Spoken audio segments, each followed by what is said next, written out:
ओम नमो भगवते वासुदेवाय। नारायणं नमस्कृत्य नरं चैव नरोत्तमं देवीं सरस्वतीं व्यासं ततो जयमुदीरयेत्। नष्टप्रायेषु अभद्रेषु नित्यं भगवतो सेवया Bhagwati उत्तमश्लोके भक्तिर्भवति नैष्ठिके। Reading from Srimad Bhagavatam, Canto 3, Chapter 11, verse 18 and 19. The canto title is The Status Quo and the chapter name is Calculation of Time from the Atom.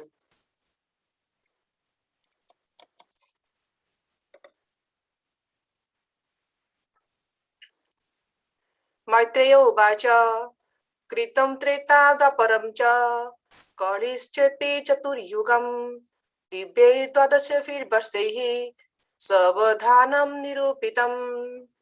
Maitreya Uvacha Kritam Treta Dvaparam Cha Kalischete Chaturyugam Dibbe Dvadasha Virvarsaihi Savadhanam Nirupitam. Word by word meaning. Maitreya Uvacha. Maitreya said, Kratam, the age of Satya, Treta, the age of Treta, Dwaparam, the age of Dwapar, Cha, also Kalihi, the age of Kali, Cha, and Iti, thus, Chatuyugam, 4 millenniums, Dibbehi, of the demigods, Dadasavihi, 12 Barsehi, 1,000 of years, Saabdhanam, approximately, Nirupitam, ascertained. Translation and purport by His Divine Grace La Prabhupada. My translation. Maitreya said, O Vidura, the 4 millenniums are called Satya, Treta, Dwapara and Kali Yuga. The aggregate number of years of all this combined is equal to 12,000 years of the demigods. Purport by His Divine Grace. The years of the demigods are equal to 360 years of humankind. As will be clarified in the subsequent verses, 12,000 of the demigod years, including the transitional periods, which are called Yuga Sandhyas, comprise the total of the aforementioned 4 millenniums. Thus, the aggregate of the above mentioned 4 millenniums is 4,320,000 years. The next verse. Chatvari trini dve chaikam कृतादेषु यथा क्रमं संख्यातानि सहस्राणि द्विगुणानि शतानि च चत्वारि त्रीणि द्वे चैकं कृतादेषु यथा क्रमं संख्यातानि सहस्राणि द्विगुणानि शतानि च. Word by word meaning. Chatvari 4, त्रीणि 3, द्वि 2, च also ekam 1, कृतादिषु in the Satya Yuga, Yatha Kramam, and subsequently others, Sankhyatani, numbering, Sahasrani, thousands, Dvigunani, twice, Satani, hundreds, Cha, also. Purport and translation by His Divine Grace La Prabhupada. The duration of Satya millennium equals 4,800 years of the demigods. The duration of the Treta millennium equals 3,600 years of the demigods. The duration of the Dwapara millennium equals 2,400 years, and that of Kali millennium is 1,200 years of the demigods. Purport by His Divine Grace La Prabhupada. As aforementioned, 1 year of the demigod is equal to 360 years of the human beings. The duration of the Satya Yuga is therefore 4,800 into 360 or 1,728,000 years. The duration of Treta Yuga is 3,600 into 360 or 1,296,000 years. The duration of the Dwapara Yuga is 2,400 into 360, which is 864,000 years. And the last, the Kali Yuga is 1,200 into 360, which is 432,000 years.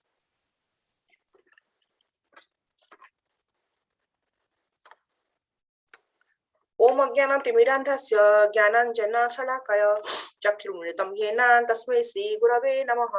श्रीचैतन्यमनोभीष्टं स्थापितं येन भूतले स्वयं रूपं कदा मह्यं ददाति स्वपदान्तिकं Vandeham Sri Guru Sri Yuta Padakamalam Sri Guru Vaishnavamscha Sri Rupam Sagrajatam Sahagana Raghunabitam Tam Sajivam Sadvaitam Savadhutam Parijana Sahita Krishna Chaitanya Devam Sri Radha Krishna Padan Sahagana Lalita Sri Vishakhanvitam Cha He Krishna Karuna Sindhu Dina Bandhu Jagatpate Gopesha Gopika Kanta Radha Kanta Namastute Tapta Kanchana Gourangi Radhe Vrindavaneshwari Vrishabhanu Sudadevi Pranamami Hari Priye Vanchakalpatarubhyascha Kripa Sindhubhyavacha Patitanang Pavanebhyo Vaishnavebhyo Namo Namo Jai Shri Krishna Chaitanya Prabhu Nityananda Sri Advaita Gadadhara Sri Vasadi Gaura Bhakta Vrinda Hare Krishna Krishna Krishna Hare Hare Hare Rama Rama Rama Hare Hare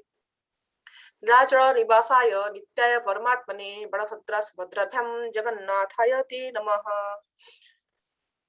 Hare Krishna, dear devotees. Thank you for joining today for the Srimad Bhagavatam class. Today we'll be discussing about this beautiful verse and of how the time and how the yugas are calculated. The subject matter is very beautiful, and I will try to glorify this beautiful subject matter with my limited knowledge.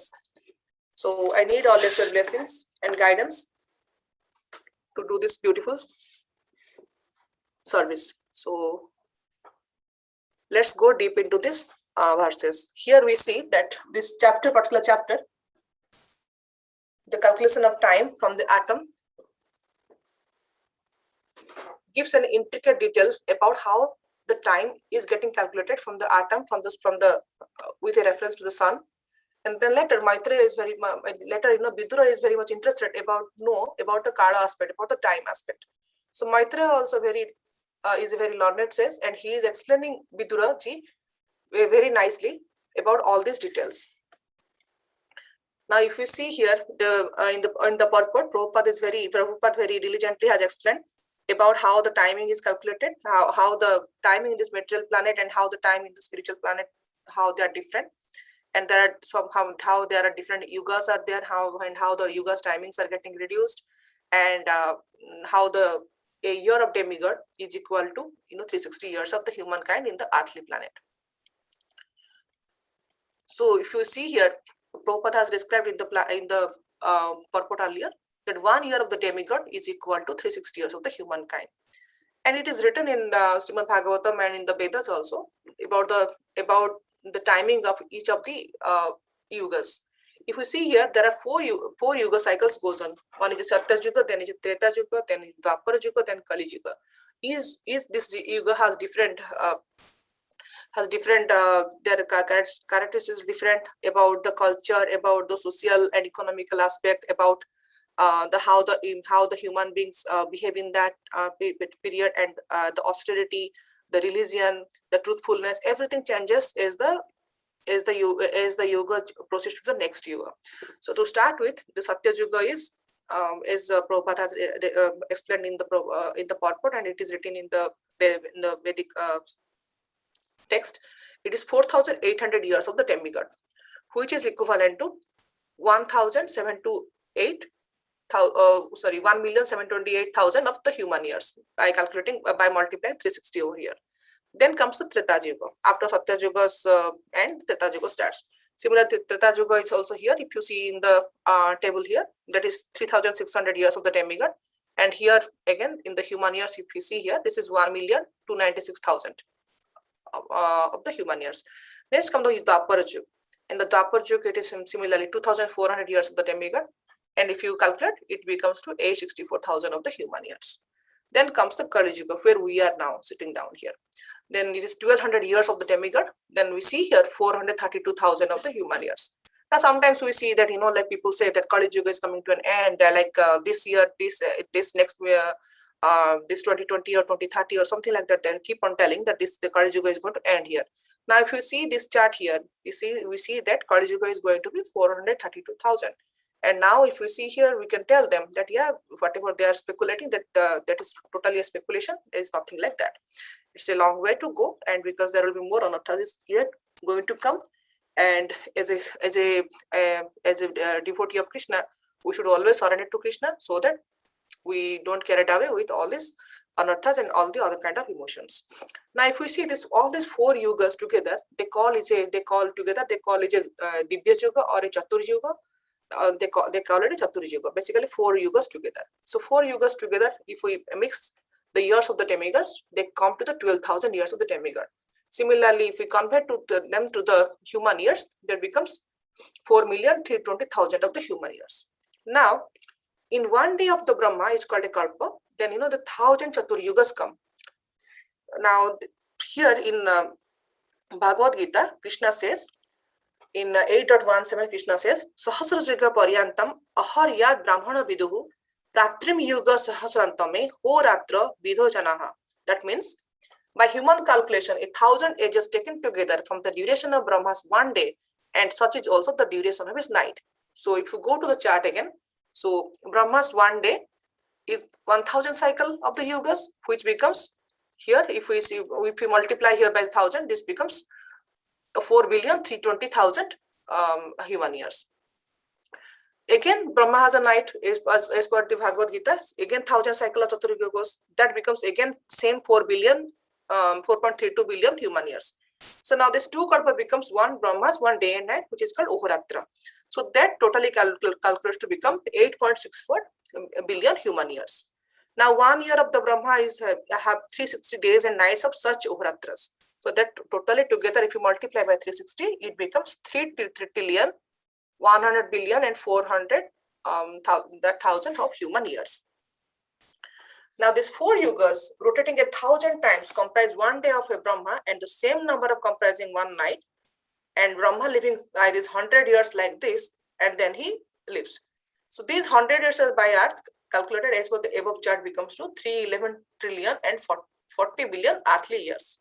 Now sometimes this is a pretty big number. Now we can calculate when we see that we can calculate this BC and AD calculation we do, and we don't see that many long durations of year. We don't see. We see now we are in the 2000 years we are here, and we are very lucky to see this 2000. If you see this calculation, it is in the spiritual calculation, it is much more than that. Then another way to look at it, that each kalpa has 14 manvantaras. Basically, the 14 manus appear in one kalpa, and one manvantara is the one lifespan of Manu. So there are different manus have come. We are all descendants of Manu. That's why we call Manavas or the Manushas. And one manvantara is of 71 Mahayugas or the Chatur Yugas. Now, with this in mind, here is a pie chart of this. If you see here, the Satya Yuga is has the highest amount of. It is as kind of 40% of this. So it is 1,768,000 the human years. Then the next one is the Treta Yuga, which is around 1,296,000 of the human years. Then next one is the Dwapara Yuga, that is 864,000, and next one is the Kali Yuga. If we see here, these yugas are slowly the duration of the yugas are slowly also reducing also. So if Satya Yuga is 40% of the entire Yuga cycle, then Treta Yuga is 30%, Dwapara Yuga is 20%, and Kali Yuga is 10%. So Kali Yuga is, if you see here the smallest size, that is 432,000 the human years. Now is the like the yugas also, like they have reduced in the number of their durations. If we see that average lifespan of the human also gets also changed. In Satya Yuga, the devotees were living till 100,000 years. Then in Treta Yuga, it got reduced by 10. Everybody was used to survive, all the human beings, by 10,000 years. Then Dwapara Yuga, it got reduced 1,000 years. Then in Kali Yuga, it came to 100 years. Now on this this concept of time between the 2 different yugas, just wanted to share a beautiful like pastimes of how this timing in the different planets are different, and how they are relative and how it affects. So once upon a time in Satya Yuga, there was a king of Raibat, who is known as also other name is Kakutumi. He has a beautiful daughter called Revati, and he was a very devoted of Lord Vishnu. So he wanted to find a suitable groom for his beautiful daughter. So he could not find. He thought, who is the best person to tell me other than Lord Brahma? And Kakutumi was so potent that he could go to Brahmalok, and he went to Brahmalok to request Brahma to suggest a suitable groom for a suitable bridegroom for his beautiful daughter Rebati. Rebati was very virtuous, very brilliant, very talented, and so he just thought that whoever is the best in the Vishnu Tattva or in the Vishnu's follower, I think will be my daughter's husband. I will make him my son-in-law. So when King of Reba was in Brahmaloka, at that time some musical concert was going on. So Brahma was attending that. So King of Reba has to wait for some time for there till the concert get over. None of when the concert got over, Brahma came and inquired King of Reba that why you have come here. Then the king explained that I have come here with my beautiful daughter to find a groom. So after that, when Brahma then heard this, Brahma little bit smiled. And King of Prema asked, why did you smile? Now, when you are here and waiting for me and asking for this, there is a lot of changes happened in your earthly planet. And basically, what happened during that time when this waiting period was going on, 27 Chaturyugas have passed. Like we see that, right? One Chaturjuga is kind of 1.2 million years. So like that, 27 yugas has been passed. So when Brahma said that whoever were you're near and dear, they are not there now. Your kingdom is vanished. Everything is vanished. So if you go now, that in what yuga you have come and what surroundings you have come, you won't find anything there now. So King of Raivat was very worried. So what will I do? So then Brahma told, at this moment, Dwapara Yuga is going on. And in Dwapara Yuga, the best person who is very powerful and who is very strong enough to have and is matching to a daughter, who is no other than Balaram, who is Lord Krishna's elder brother. You go and offer your daughter to him. So King of Raipat, he came back to the earthly planet. When he came back to earthly planet, he was very, very surprised. He saw that there is so many changes are all around. All his near and dears, all his kingsmen, nobody was there. His queen and other consorts, they are not there. There is a total change in landscape, and the structure of the buildings, the temple, everything has been everything the way he has left. They are not the same way. So there is totally spiritual and cultural revolution all around, and the mankind is at a lower level. And then the race and the trade of the human also has been changed. During Satyayuga, the humans were of in a little bit kind of a bold and a stronger structure. They're kind of tall. Now in Dwapara Yuga, they have been dwindled and shrunk little bit in the size. And they have also less effulgence and less brilliant. They were looking less effulgence and less brilliant. So King of Raiba took his daughter and he came to Balaram and he explained everything. So then he requested Balaram that please accept my daughter Rebati as your consort.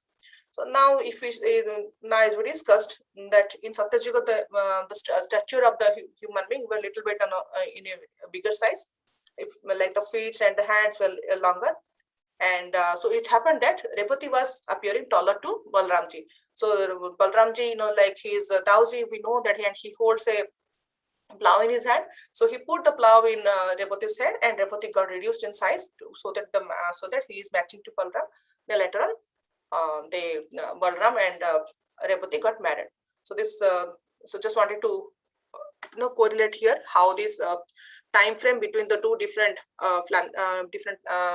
planets, how it happens and how it is relative. So this is beautiful picture of Balaramji standing next to his two consorts. He's from Tota Gopinath. So yeah, in last time in my visit, I visited this beautiful dham. So now let's move on to the next slide. So let's calculate now about the Brahma's lifespan. So we see that like once in human kind, like in this material planet, somebody can survive till 100 years like that. So let's calculate the Brahma's lifespan in human years. So lifespan of Brahma is 100 years of Brahma, or we call it as Brahma versus. Then 1 year of Brahma is 360 days of the Brahma, which is called the Oharatra, basically the 2 kalpas. Then 1 kalpa is 14 manvantaras, 14 manu periods are there. And 1 manvantara is 71 mahayugas or the Chaturyugas. And 1 Chaturyuga is 12,000 years of the demigods. Then the 1 year of demigod is 360 days of the Oharatra. So 1 day of demigod of the Oharatra is 1 Hindu calendar year. So lifespan of Brahma in human years, if we go by the above chart, is 100 into 360 into 2 into 14 into 71 into 12,000 into 360 into 1 human years, which equivalent to 309 trillion 173,760,000,000 human years. So this is, if we see here, this is how the age of Brahma is. So now, what is our ultimate consideration? Like if we see that every chapter of Srimad Bhagavatam we read, anything we in any chapter, any shloka we read, the ultimate consideration is it finally it leads us to surrender to Krishna. If we see also Bhagavad Gita, ultimate is Krishna. In the Vedas also, all the rituals and everything is what the do's and don'ts are mentioned. This is for our purification. Why?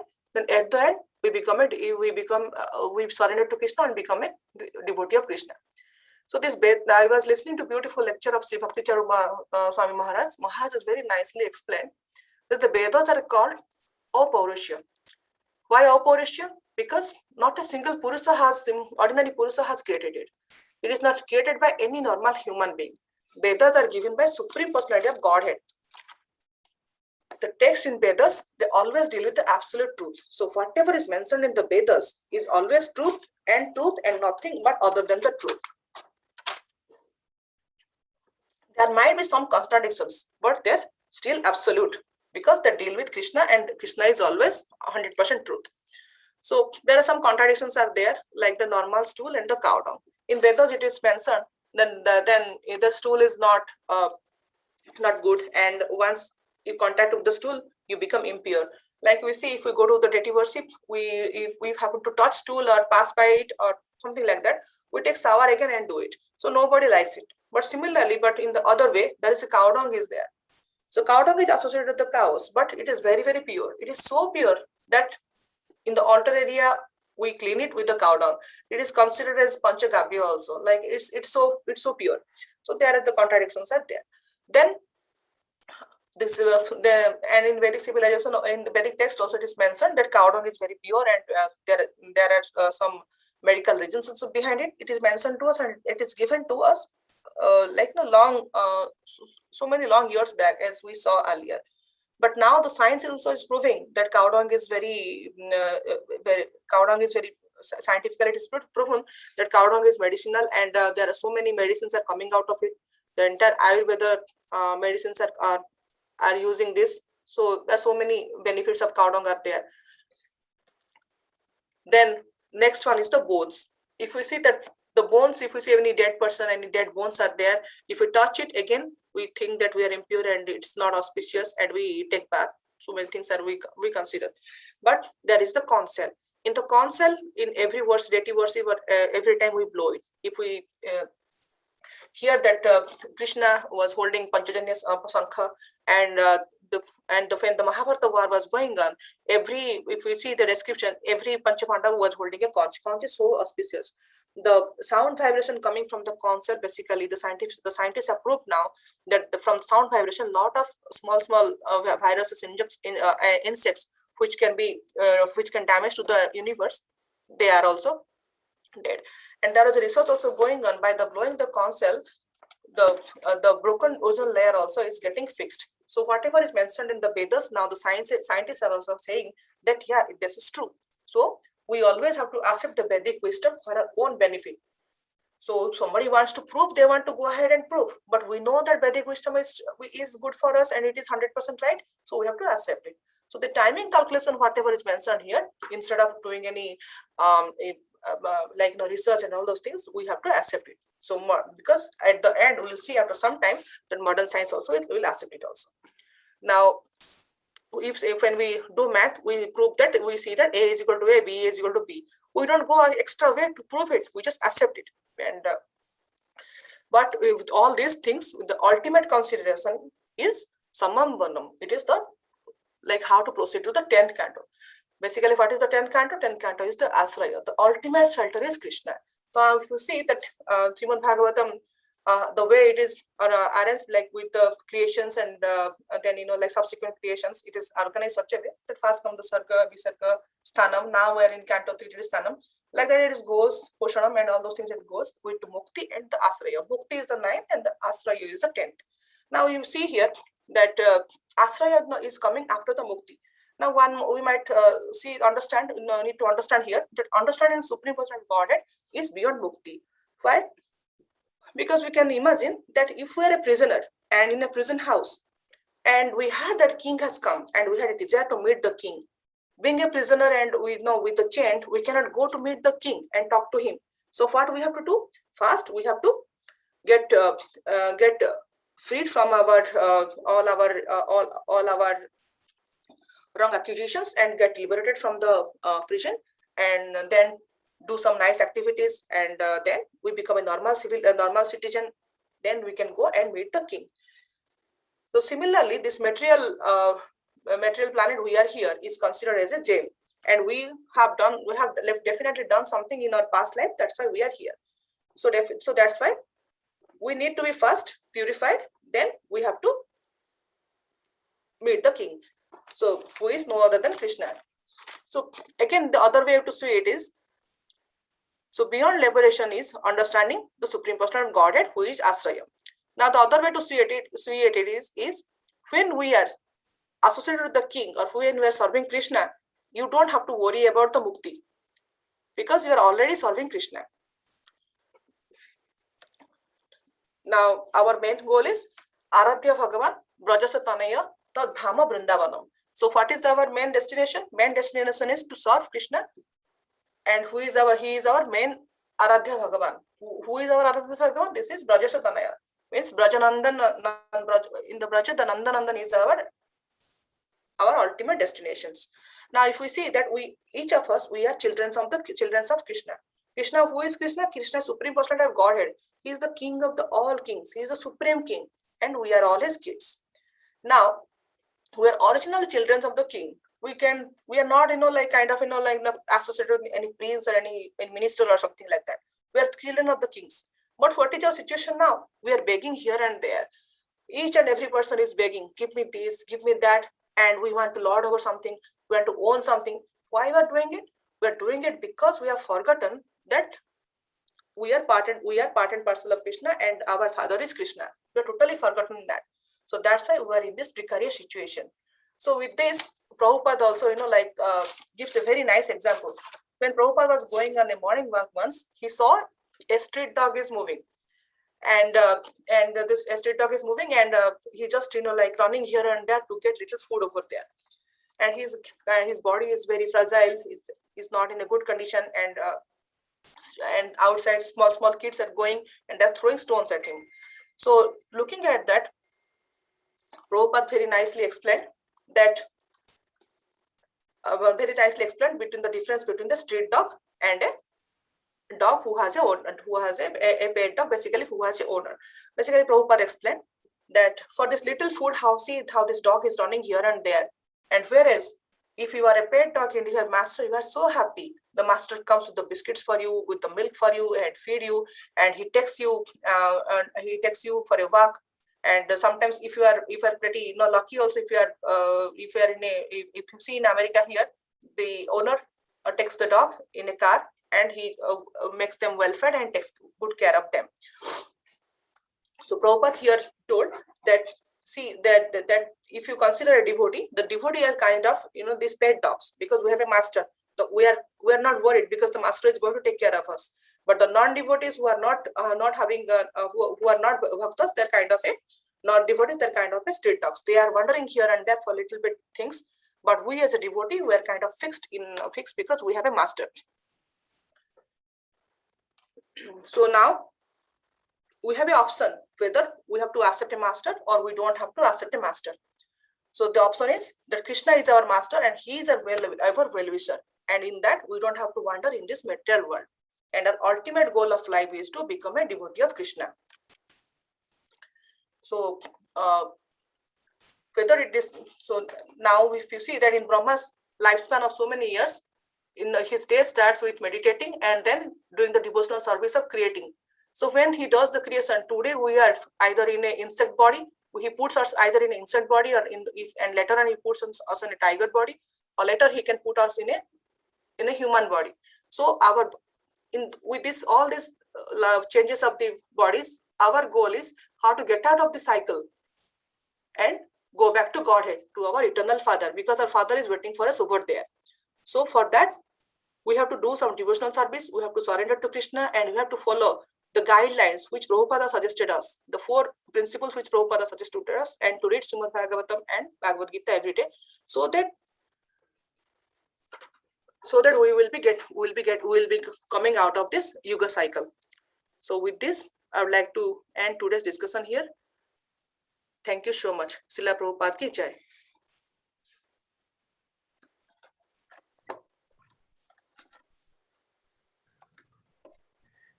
Thank you very much, Mataji. Okay, we'd like to wish you all a safe and Krishna conscious day ahead. The Pana time is 7:01 to 10:11. 10:11. Okay. We'd like to offer our prayers to the Supreme Lord by chanting Hare Krishna, Krishna Krishna, Hare Hare. Hare Ram, Ram Ram, Hare Hare. Hare Krishna, Krishna Krishna, Hare Hare. Hare Ram, Ram Ram, Hare Hare. Hare Krishna, Krishna Krishna, Hare Hare. Hare Ram, Ram Ram, Hare Hare. Jai Nrsimha, Jai Nrsimha, Praladesh, Jai Padma Mukha Padma Blinga, Ugra Veera Mahavishnu,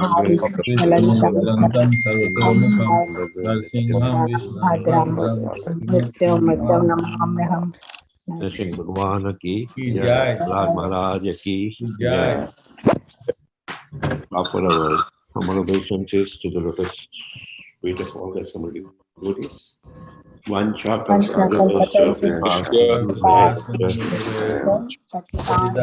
Pavane Bhayo Vaishnavya Namo Namaha.